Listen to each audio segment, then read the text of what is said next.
Hi, welcome to The Witch in the Woods, and today I want to talk to you about Autumn Equinox, or as it's been known in the modern neo-pagan scene, Mabon.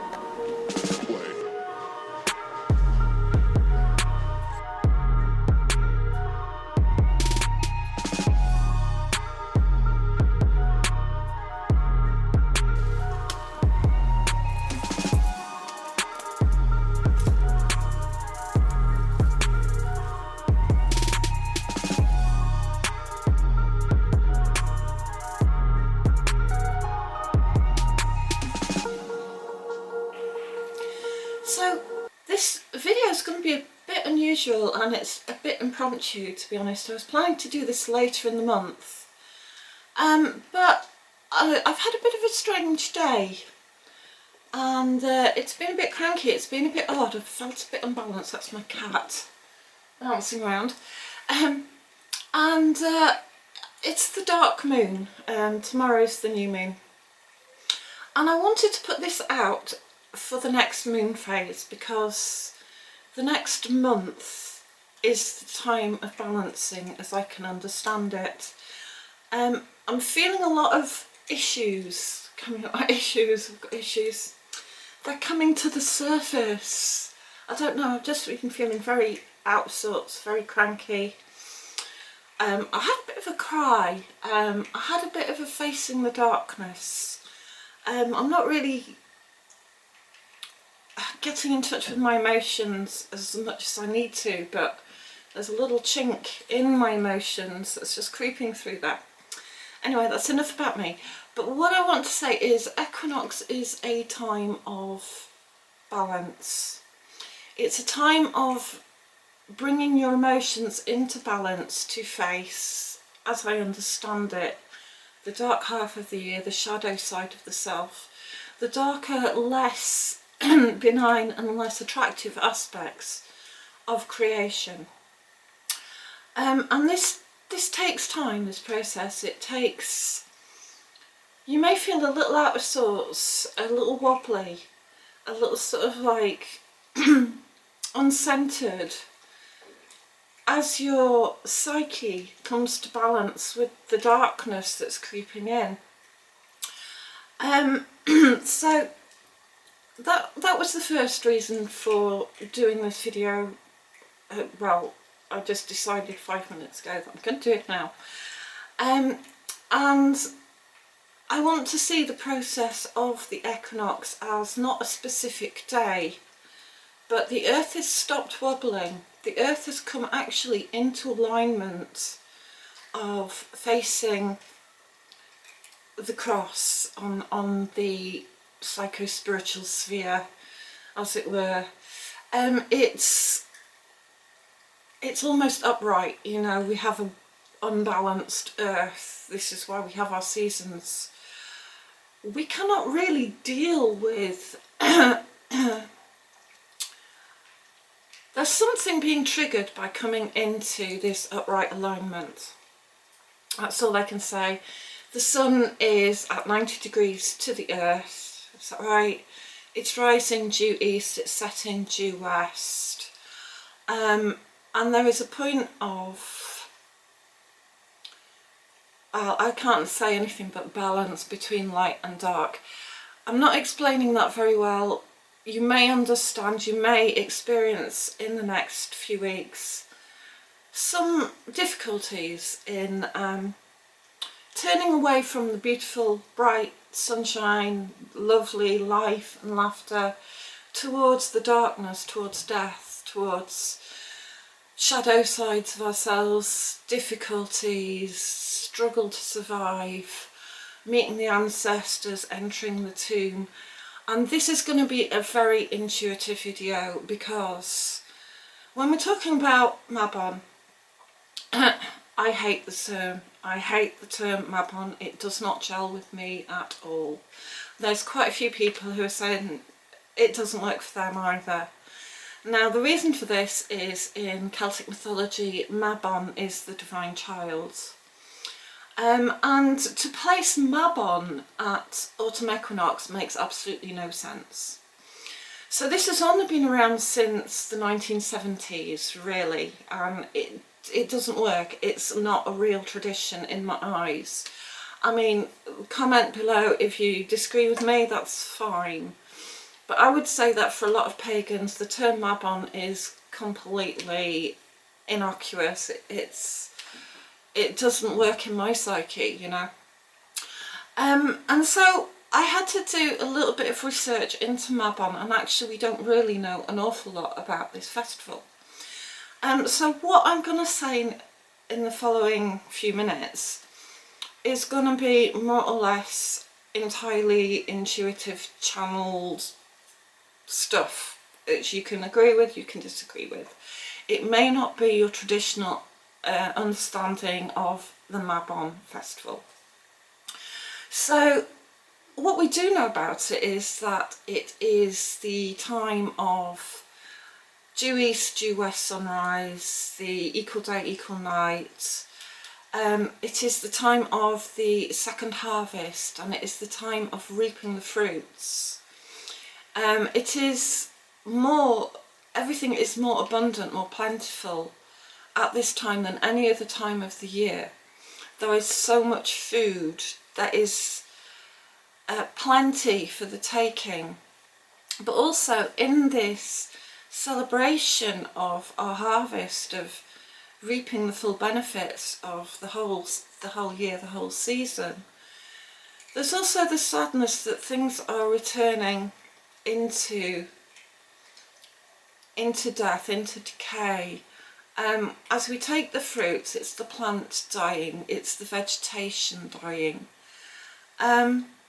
It's a good time for gathering the seeds in hope for the following spring, but it's a little sad in that things are in decline, the sun is waning, and things are generally returning to the earth. So, what I wanted to say is, calling it Mabon does not work. It should be scrapped, in my opinion. So what I'm going to call it is, apart from the Autumn Equinox, is what the Druids call it, which is Alban Elued, or Alban, oh I've forgotten it, Elfed. Now Alban Elfed means the light of autumn, and Alban Elued means the light of water. And as we're turning through the four elements, we're turning away from the fire element and towards the water element, towards the more feminine, more receptive element of the psyche, as it were.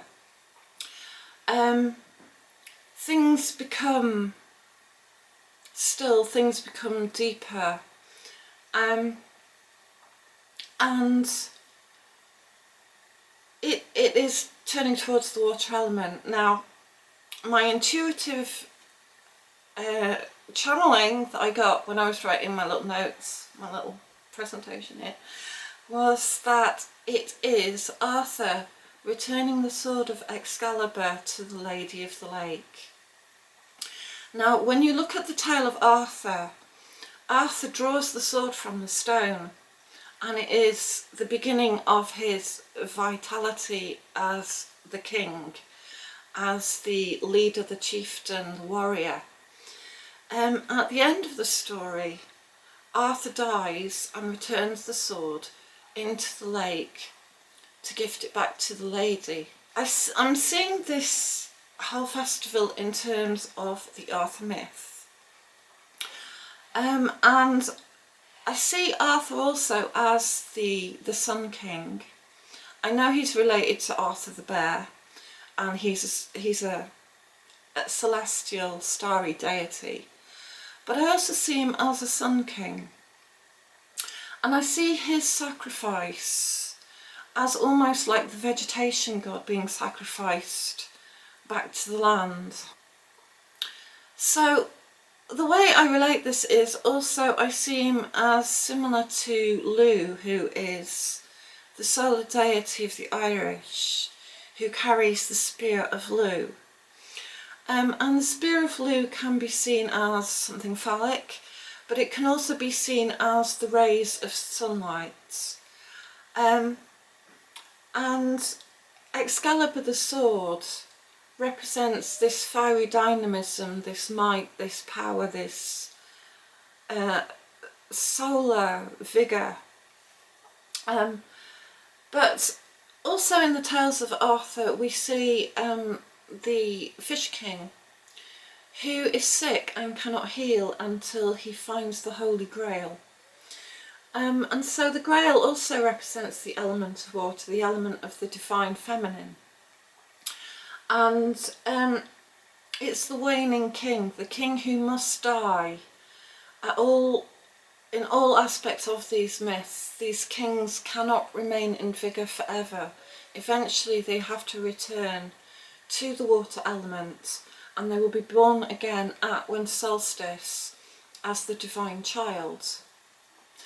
So both myths refer to the waning sick king who seeks healing, to seek healing and rebirth, and he can only do this by looking for the water element, the element of nurturance, healing, femininity, and through this he seeks his own healing and the healing of the land as well. It represents the idea that nothing can remain in the light forever. Nothing will ever be truly immortal, full of power and vigour. It must eventually wane, it must eventually return back to the depths where it came from. And the harvest is the final reaping of the vegetation gods. It may in fact relate to the traditions that we've heard of the sacrifice of the king, the vegetation king, that may have been a real celebration, a real ceremony in pagan times, dark as it may have been. And it symbolises the return to the earth. Now, when we're talking about autumn equinox, I am going to prefer to look at other religions, other than the neo-pagan Wiccan religion. So I did a little research and I found that there are certain places that are aligned to the equinoxes, to the sunrise on the spring equinox and the autumn equinox. And when you look at these places, there seems to be a bit of a common theme. So one of these places, and there are many, one of these places is Loch, the Cairn of Loch in Ireland. And Cairn tea, which is a very interesting cairn, there's much information about it, is actually aligned to the autumn equinox and the spring equinox in the similar way that we understand Newgrange to be aligned to the winter solstice, in that the rising sun will shine a light down the tomb and illuminate some symbols at the end of the passageway. Now when you look at Loch and Cairn tea, it's all part of a mountain range which is named, the whole area, the mountains, the hills and the cairns are all called the Slieve na Ceilidh. Now I cannot speak Irish. I do believe it's said Coilich in Ireland, but it means the hills of the hag and the divine feminine. And the mythology says of the area that the cairns were formed when the old hag, the old witch, was jumping from hill to hill and dropped the stones from her apron. The stones landed and formed Loch. Now Loch is aligned to many prominent monuments, including Newgrange and Douth and Douth. Yeah. So These are all part of one construction, one sacred landscape. And there is an alignment between Cairn and Newgrange on Douth now. Another interesting place where there is an alignment to the equinoxes is Loch in Cumbria and also Mabon, and they are also part of one Neolithic complex. Mabon, next to Mabon there's a place called Arthur's Round Table, and Cassowrig. These are all aligned together, as well as another destroyed circle, some other destroyed alignments. And Cassowrig and in Cumbria, there's also a lot of reference to King Arthur. Now a little bit about Loch first. The alignment in Loch is there are cross-quarter quartz stones that have been specially put there to align the equinoxes. Now the legend of Loch is that Loch and her daughters were turned to stone, but it's a very feminine circle, and the largest stone there is called Loch because she looks like a witch. So we can presume then that the alignment of Loch is also in relation some way to the old hag, the witch, or the Cailleach. So instead of calling this celebration Mabon, I do believe that it has more in line with the symbol of the Cailleach and the two faces of the Cailleach, which are Bride, who is the beautiful face of the divine goddess, and Cailleach, who is the ugly, darker face of the divine goddess that takes over from here on in until the next spring equinox. So these alignments of Loch, Mabon, King Arthur's Round Table and Cassowrig are also part of the sacred landscape. Now, relating back to the Arthur legend, behind Cassowrig there are two mountains, well, there are a lot of mountains, but I'm talking about areas I know, but the main two mountains that mark the gateway into Cassowrig are, we have Blencathra and we have Skidder.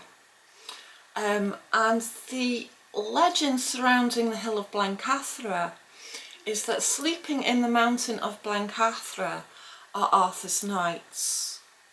And so when Arthur dies and goes to his underground cavern, wherever, to be reawakened whenever times that Britain are in trouble, Britain is in trouble, the Britons are in trouble. Apparently sleeping in Blencathra are Arthur's army of knights who will awaken with him in times of need. Now this seems odd to me. It also reminds me of the end of Merlin mythology, where Merlin is bewitched by the witch Nimue to sleep in the crystal cave. In both of these legends, they're not exactly dead. They're just waiting for a time to awaken, to come back to us. And as their roles as sleeping knights, sleeping kings, they are protecting the land. This is very similar to the myth of Bran, whose head was buried in the White Hill to protect the land from invasion.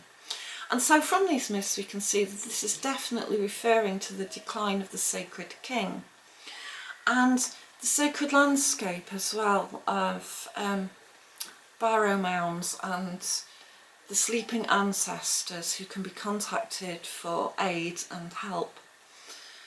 And so this is what I see about the myth of the autumn equinox. It may not be your average, the tales that you may have heard and read in Wiccan books about Mabon, and there are many other references in different myths. It is the taking down to the underworld by Hades of Persephone. So here we see the decline of the vegetation into the underworld as a female figure.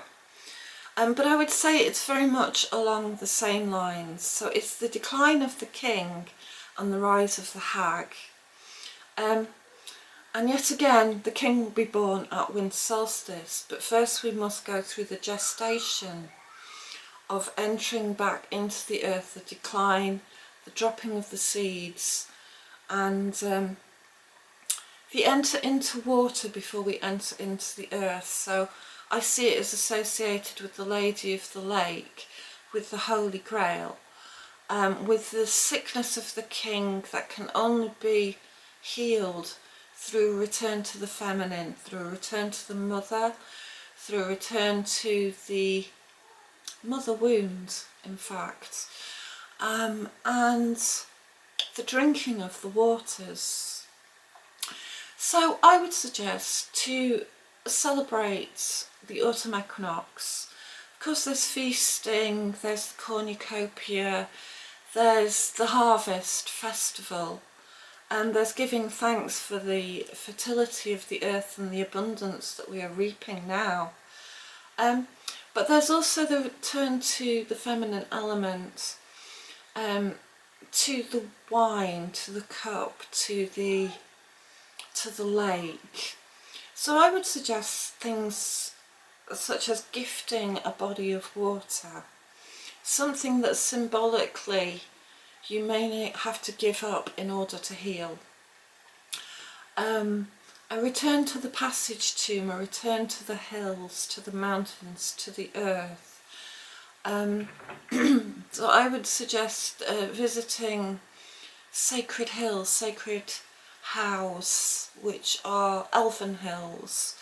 The knocking of the door to gain entrance into the world of the ancestors, leaving gifts there, maybe leaving gifts of your harvest, whatever food you may have grown, whatever may symbolise fruitfulness and abundance to you.